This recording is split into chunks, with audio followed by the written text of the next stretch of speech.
Marr parasysh këtë përpjekje njerëzore për të kriju kalendar, sot në botë i kemi dy matje më të njohur në nivel të botës.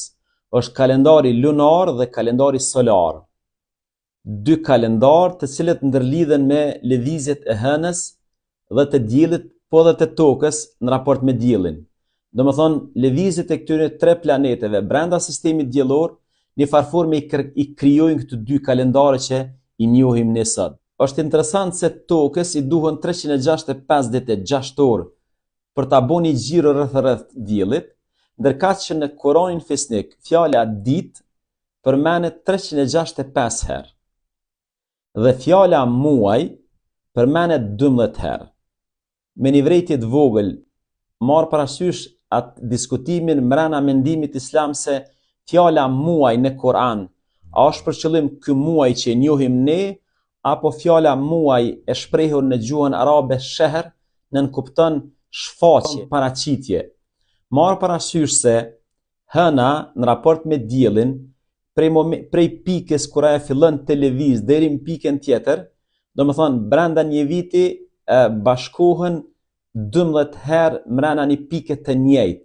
Pra 12 herë mund ta shohim hënën edhe në fillimin e saj edhe hënën e plot. Dhe është diskutabile mbrana mendimit islam se a është për qëllim 12-shi shfaqje e hanës apo është 12-shi është çështja e muajve në këtë rast. Ajo që është e rëndësishme ta themi, në qoftë se nuk e kemi edukuar një musliman apo muslimane ta respektoj terminin dhe ta llogarit mekat dhe gjunah, anulimin e terminit, veçanërisht kur lidhet me të tjerët, nëse ai nuk e ndjen këto faj dhe gabim për cilin ka nevojë mu pendu te Zoti i Madhreshëm, i bie që ende nuk kemi krijuar një musliman me vetdije të lartë përballë kohës. Koha ka 3 veçanti themelore. Numër 1, ik shpejt dhe me ikjen e saj ik edhe jeta.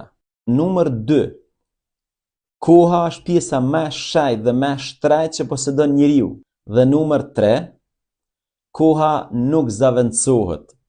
Kjo ditë e sotme e cila po ik nuk do të kthehet asnjëherë deri në ditën e gjykimit, kur do të vije për të dëshmuar se çfarë vepruam mbrana kësaj dite.